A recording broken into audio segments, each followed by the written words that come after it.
Un saludo a todos a este video de perspectivas económicas correspondiente a la semana entre el 21 y 26 de agosto del 2017.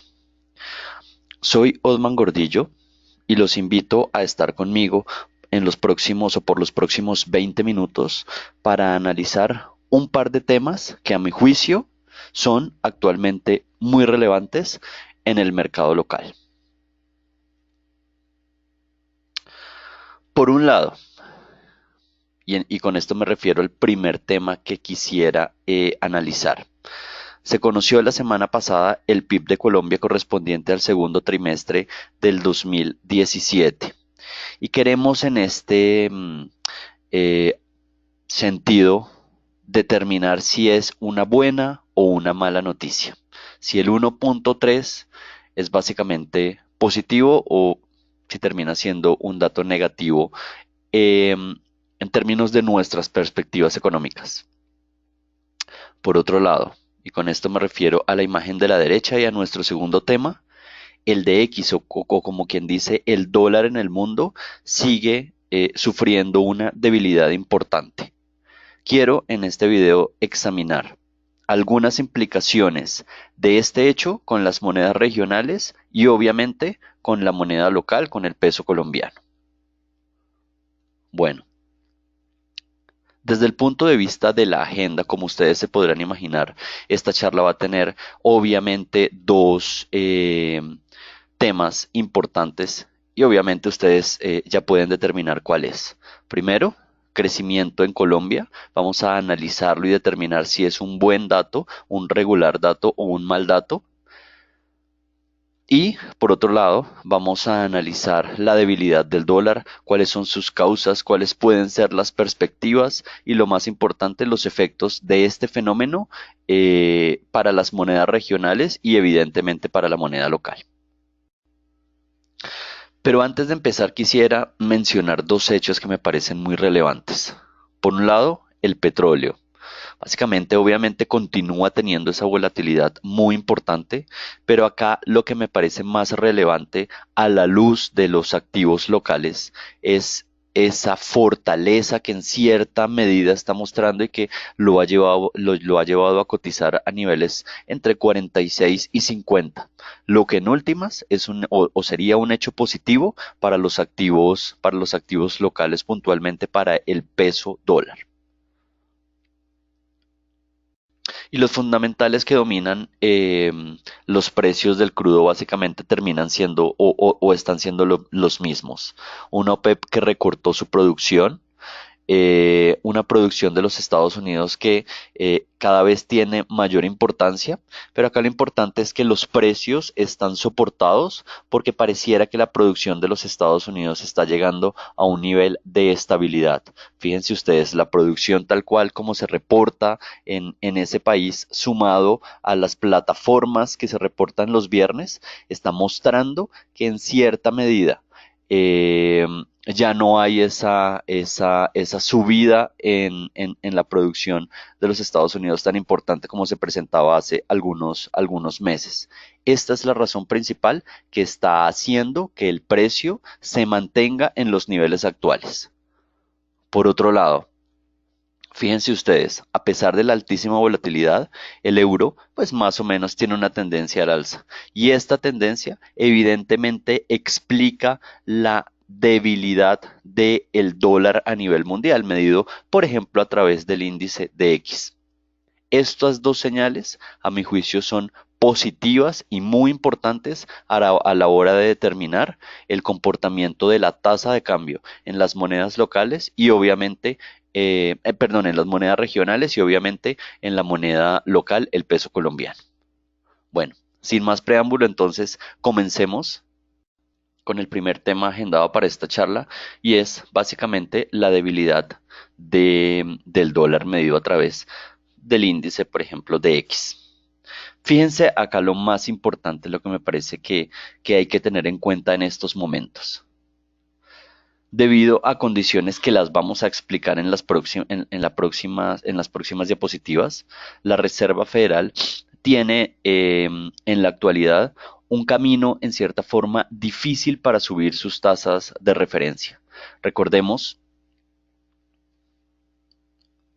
que en este año la Reserva ha subido en dos ocasiones sus tasas de referencia en 25 puntos básicos en cada una de esas ocasiones. Y fíjense ustedes, en las próximas reuniones, acá tenemos las fechas de las próximas reuniones, la probabilidad de subida de tasas es realmente baja. Y eh, el mercado espera a través de los futuros que el próximo ajuste se dé hasta dentro de junio del 2018. ¿Qué quiere decir esto? Ni siquiera a principios del 2018, estamos hablando de mitad del próximo año. Fíjense ustedes, la probabilidad comienza a ser mayor al 50% hasta después o bien entrado el segundo trimestre del próximo año. Esto evidentemente ha cambiado el panorama que tenía básicamente el mundo que se tenía a principios de año. De una Fed que tendría algún o cierto afán por subir sus tasas, explicado por un buen comportamiento en la economía de los Estados Unidos, pasamos a una Fed que muy probablemente no va a subir sus tasas en el 2017 y lo podría hacer bien, hasta bien entrado el 2018. Dos efectos o dos, digamos, consecuencias habría que tener en cuenta teniendo o siguiendo esta posibilidad de estabilidad de tasas por parte de la Reserva Federal. La primera, miremos lo que se conoce como el DX o el valor del dólar frente a las monedas fuertes del mundo. Fíjense ustedes, lo que ha pasado en el 2017 es que básicamente el dólar ha mostrado una debilidad importante y sostenida a lo largo del año. Incluso el rally que se dio cuando Donald Trump salió elegido el 8 de noviembre del año anterior, básicamente ya se corrigió. Y estamos en los mismos niveles mínimos que la cotización ha marcado desde el 2015. ¿Qué quiere decir esto? Evidentemente, como quien dice, el rally o la burbuja Trump en la moneda ya ha desaparecido y estamos básicamente en el nivel mínimo que puede implicar que si se da una ruptura importante, una ruptura de este piso, podríamos digamos que la cotización podría mostrar una corrección muy importante.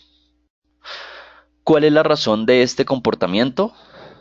Pues, como ustedes se podrán imaginar, básicamente es el cambio de postura de la Reserva Federal. Esto que estamos mencionando acá, de una Reserva Federal que tendría la necesidad de subir tasas, pasamos a una Reserva Federal que básicamente podría estar estable más de lo previsto, por lo menos hasta, uno diría, primer trimestre del próximo año. Segundo efecto de este, por decirlo de alguna forma, nuevo paradigma. Fíjense ustedes, tasa de los tesoros a 10 años. El 14 de diciembre del año pasado, cuando se dio una subida de tasas de 25 puntos básicos, los tesoros a 10 años se ubicaban en 2.60. En marzo, cuando se dio la primera subida del año, 2.53. En junio, las cosas o la tendencia básicamente ya había cambiado, porque cuando se dio el ajuste de tasas, digamos el último que se conoce, los tesoros se ubicaban ya en un nivel muy bajo al 2.12%. En estos momentos nos ubicamos alrededor del 2.20. Entonces, fíjense ustedes,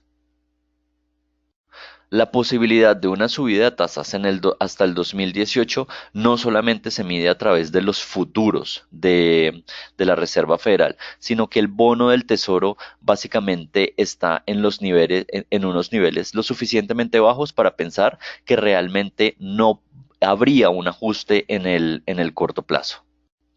Y estos dos hechos, un DX que tiene una tendencia a la baja básicamente muy marcada y unos tesoros con un comportamiento relativamente calmado, cerca con su tasa cerca al 2.20 son beneficiosos para los mercados emergentes. ¿Por qué? Porque básicamente un dólar débil pues hace que las otras monedas del mundo sean unas monedas fuertes y unos tesoros a la baja pues no van a generar esa presión en general en las tasas mundiales y evidentemente también en las tasas de los mercados emergentes.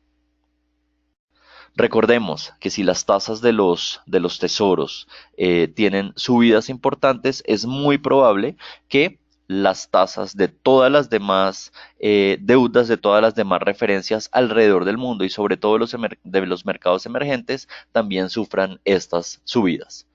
Para terminar esta gráfica, fíjense ustedes el comportamiento de los tesoros cuando se dio la elección de Donald Trump.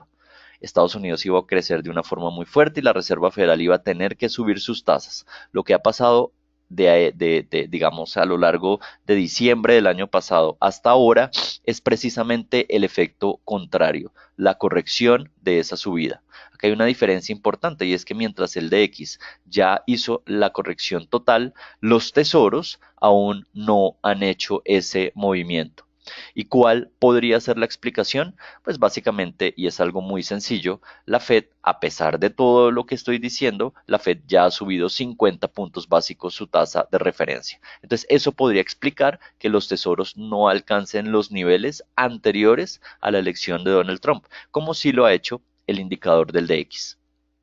Bueno, pero ahora, como les había dicho, ¿cuáles son las razones principales para que esto se dé? Para que la Fed no tenga ese afán de subir sus tasas. Y básicamente son razones de todo tipo, ¿no? Pero acá las estamos sintetizando en dos grupos de razones muy importantes. La primera, la inflación. Recuerden que en febrero la inflación, en el primer trimestre, la inflación alcanzó niveles superiores al 2%, pero esto claramente era un efecto transitorio por lo que se conoce como efecto base, como quien dice, el año pasado en el mismo periodo de tiempo las inflaciones eran muy bajitas. Ahora, lo que se está viendo es que la inflación anualizada está pues por debajo del 2% y en una tendencia bajista en cierta forma muy marcada. Los mismos gobernadores de la Reserva Federal han determinado que esta tendencia bajista puede continuar por unos meses más. Y en este sentido, una inflación a la baja por debajo del 2% tendría o sería un incentivo para evitar que la Reserva Federal subiera sus tasas de una forma más agresiva. Por otro lado, es claro que los indicadores de crecimiento en la economía de los Estados Unidos no son los mejores.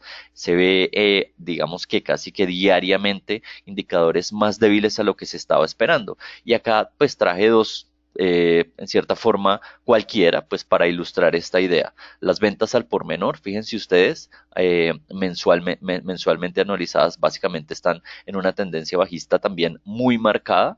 Indicadores de manufactura también muestran lo mismo. Entonces, en resumen, la Reserva Federal tiene ese comportamiento de no subir tasas, no solamente porque la inflación está baja, está cayendo, sino porque en términos de crecimiento en la economía de los Estados Unidos, pareciera que las cosas no se están dando y la perspectiva que tendría o que tuvo el mercado a principios del 2017, pues básicamente no se está dando. En resumen, fíjense ustedes en esta gráfica. Esta gráfica la hemos o se las he compartido en ocasiones en videos anteriores ya varias veces, pero creo que resume en gran medida lo que está pasando en la actualidad. Estas fechas y estas líneas que ven acá muestran momentos en que la Reserva Federal comenzó o estuvo en sus primeras etapas de subidas de tasas de referencia, como quien dice, periodos de una política monetaria más restrictiva, como por ejemplo acá en el 87, en el 93, en el 99 y bueno, en el resto de fechas que pueden ver ahí.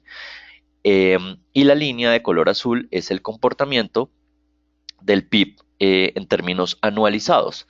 ¿Qué quiero comparar acá? En el momento en que la Fed subió tasas, por ejemplo en el 87, a cómo estaba el PIB o el crecimiento o a cómo se estaba marcando el crecimiento en ese momento.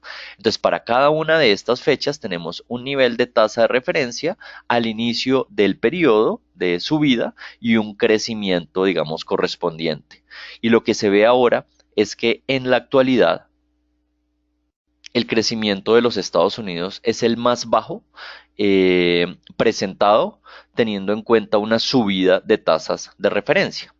Por ejemplo, fíjense en el anterior, en el último periodo de subidas en el 2004. El PIB se encontraba en este nivel. Las tasas de referencia se encontraban en este nivel. Y estos dos niveles, pues evidentemente muestran que, por ejemplo, en la línea roja, el crecimiento en el 2004 era mayor que el que se presenta en la actualidad. Como quien dice, el crecimiento en la actualidad es el menor cuando, digamos, históricamente se ha dado una subida de tasas de referencia.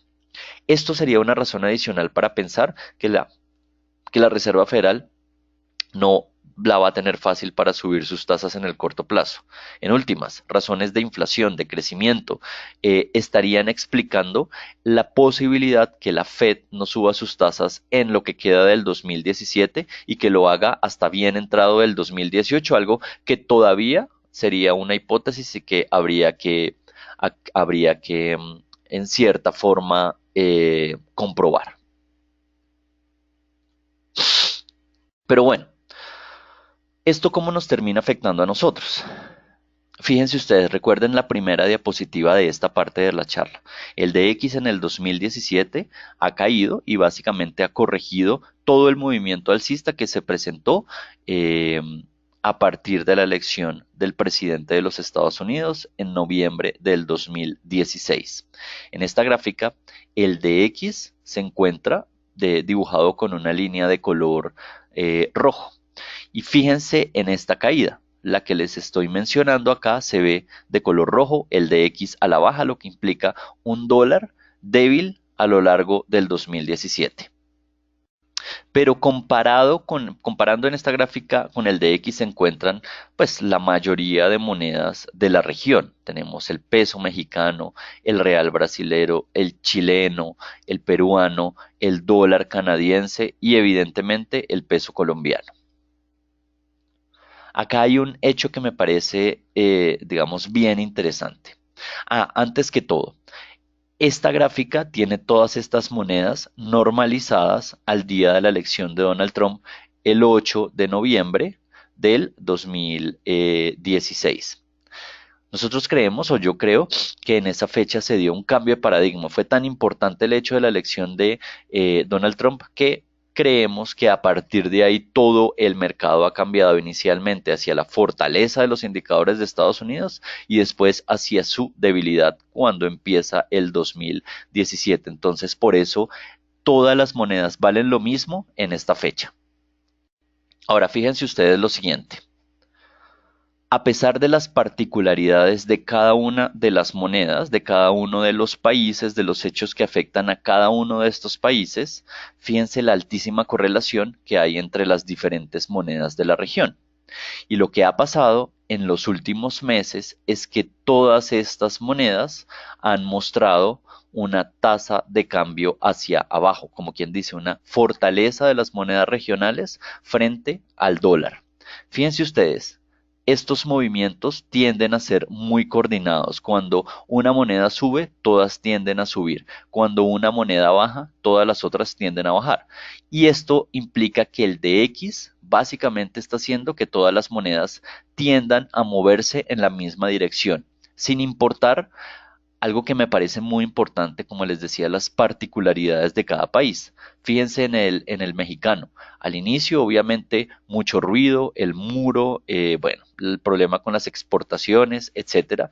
Pero de ahí para adelante, básicamente tuvimos una corrección y básicamente el mexicano está en estos momentos muy acorde con lo que está pasando en el resto de las monedas. Fíjense ustedes ahora con el real brasilero, a pesar de ese ruido, del ruido de corrupción, del problema, del problema político, del problema económico, básicamente también hay un comportamiento muy similar del real mexicano con las otras monedas. Esto en últimas, ¿qué quiere decir? Como lo decía, a pesar de las particularidades y de los problemas de cada país, las monedas están moviéndose en una misma dirección.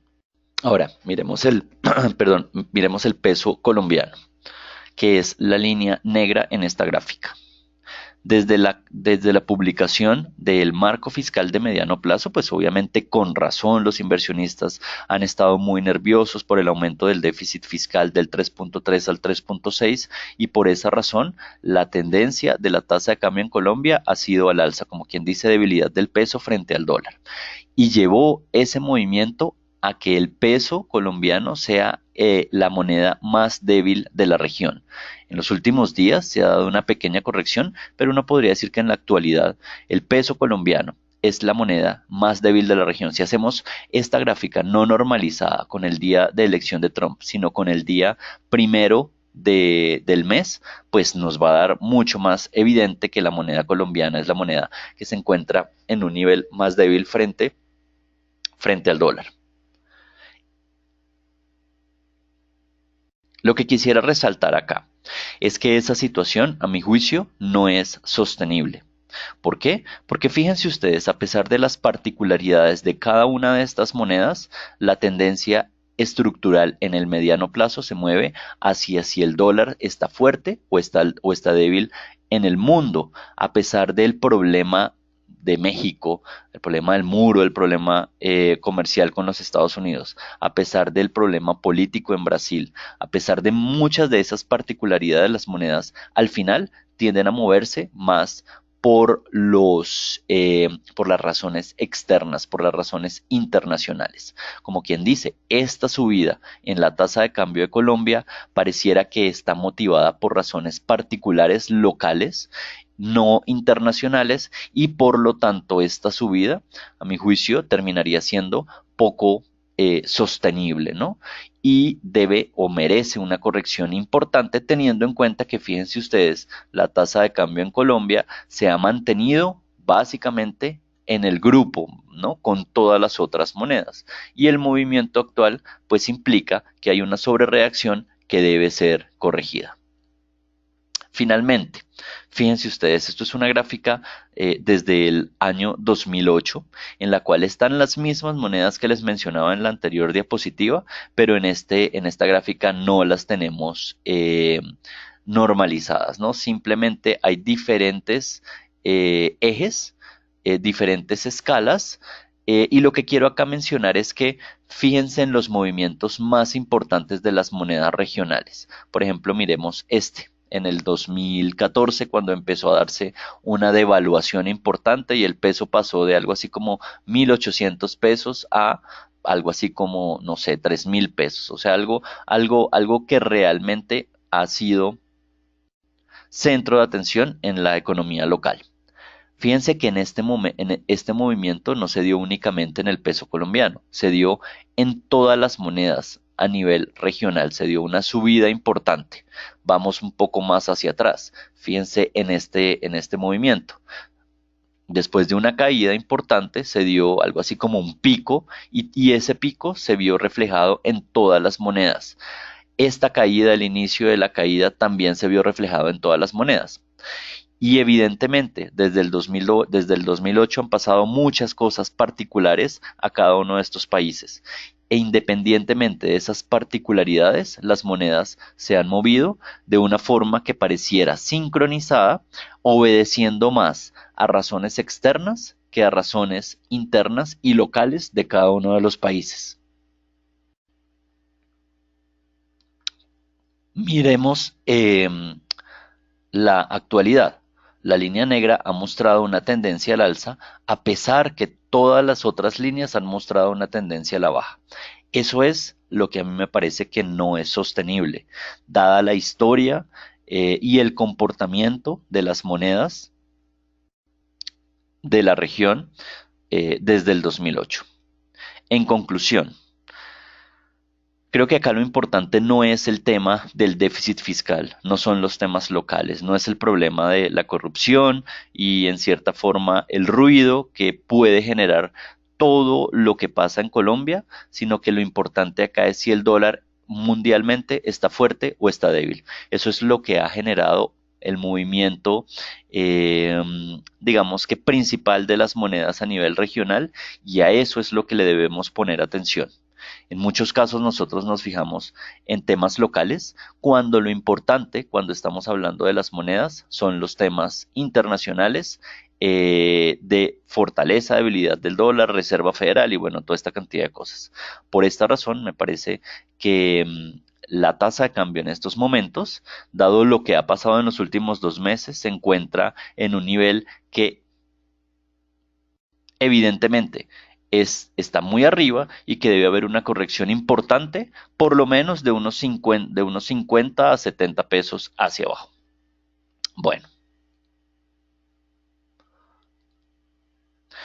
ahora, continuando con nuestro segundo tema de esta charla, vamos a analizar o queremos analizar el crecimiento de Colombia mostrado en el segundo trimestre del 2017 y que como todos ustedes saben se publicó la semana pasada en 1.3%. Evidentemente 1.3% es una cifra que está muy por debajo del potencial de crecimiento del país. Fíjense ustedes, el movimiento que se ha dado desde el 2013 en términos de crecimiento es evidentemente bajista y 1.3 pues no es una cifra de la cual uno se pueda o en general un país se pueda enorgullecer, ¿no? Hay otra cosa adicional y es que el crecimiento del primer trimestre del 17 fue ajustado un poco al alza, pasó de 1.1% a 1.2%, como quien dice en el primer semestre el país está creciendo 1.25%, lo cual evidentemente, como les decía, es una cifra muy por debajo del potencial y no es para nada una cifra importante. En términos de las cuentas, ¿no? Para que se crezca 1.8% en el año, el crecimiento del segundo semestre debe ser más o menos 2.3, como quien dice en promedio, tanto el tercero como el cuarto trimestre deben crecer 2.3, lo que pareciera que en este momento pues no se ve tan fácil, pues porque si estamos creciendo 1.3, crecer 2.3 es prácticamente un 1% más, es casi que duplicar el crecimiento actual, lo cual pareciera que no se ve tan sencillo. Sin embargo, a nuestro juicio, este dato, pues, es malo, pero no terminaría siendo tan malo, terminaría teniendo algunas, digamos, consideraciones que nos hacen pensar que puede ser relativamente bueno. Creo que la consideración más importante es el crecimiento a la luz del tema de las calificadoras o de la calificación soberana. Me explico. Las calificadoras, los comentarios que han hecho se han referido a que el crecimiento en la economía colombiana realmente es malo. Y les preocupa el hecho o cómo pueda impactar este crecimiento el recaudo de impuestos y por lo tanto el cumplimiento de las metas fiscales. Nosotros creemos que un crecimiento del 1.3%, aunque es muy malo, muestra en cierta forma por lo menos una estabilidad con respecto al observado del trimestre anterior. Como quien dice, esa tendencia bajista pareciera que está perdiendo impulso. Y esto, desde el punto de vista de la calificación, puede ser un hecho positivo. Es muy diferente unas calificadoras con un crecimiento o analizando un crecimiento estable en la parte baja que analizando un crecimiento que continúa con una tendencia bajista. Y por esta razón, principalmente por el tema de la reacción de la calificadora, de las calificadoras, me parece que este crecimiento, aunque tiene una cifra muy mala, pues puede mostrar una perspectiva de, digamos, reducción en esa velocidad de caída. Y por lo tanto, este hecho puede ser considerado como positivo por parte de las calificadoras. Yo sé que algunos de ustedes dirán, no, pero Fitch ya la semana pasada, después de publicarse el crecimiento, determinó que o la gran pregunta, la gran debilidad de Colombia es precisamente el crecimiento. Evidentemente esos son comentarios que ellos deben hacer, pues porque es algo que es totalmente lógico y es básicamente sería como tapar el sol con un dedo, ¿no? No hacer comentarios sobre crecimiento. Pero que lo que me parece más importante, y fíjense ustedes en la gráfica de la derecha, es que en cierta forma ese 1.3 muestra o confirma una estabilidad en el crecimiento en la parte baja, pero que puede dar para el segundo semestre una posibilidad de subida que nosotros la contemplamos también, que puede mostrar un crecimiento del 2% en el tercer trimestre del año. ¿Por qué pensamos esto? Fíjense ustedes. Dos hechos que me parecen importantes. En el primer trimestre del 2017, cuatro sectores mostraron un crecimiento positivo. En el segundo trimestre, este 4 se convierte en 7. Como quien dice, de 4 sectores creciendo positivamente, pasamos a 7. Y esto, pues obviamente es un hecho que me parece importante tener en cuenta. En la gráfica de la derecha, simplemente para que ustedes lo tengan, me parece que está la comparación, que es importante tenerla, entre el segundo trimestre del 17, el mismo periodo del año pasado, y el primer trimestre del 2017. Como quien dice, la comparación del crecimiento con el trimestre anterior y con el mismo periodo de hace un año. Y en última se ve que con respecto a un año, las cifras pues evidentemente no son mejores, pero con respecto al anterior trimestre se puede percibir en cierta forma un mejor comportamiento. Ahora, ¿cuáles son los sectores que han mostrado estabilidad o mejora en los últimos trimestres? Creo que acá es clarísimo que tenemos agricultura, electricidad, transporte, servicios financieros y servicios sociales. Estos sectores, en términos de cuánto pesan en el PIB, ocupan prácticamente el 60% del PIB de Colombia. Esta señal me parece muy importante y fíjense ustedes, estabilidad, cierta estabilidad o mejora en términos de el comportamiento digamos histórico en el corto plazo. Esto lo que deja es que prácticamente un 40% del PIB muestra una tendencia que continúa a la baja, hablando también del el pasado reciente.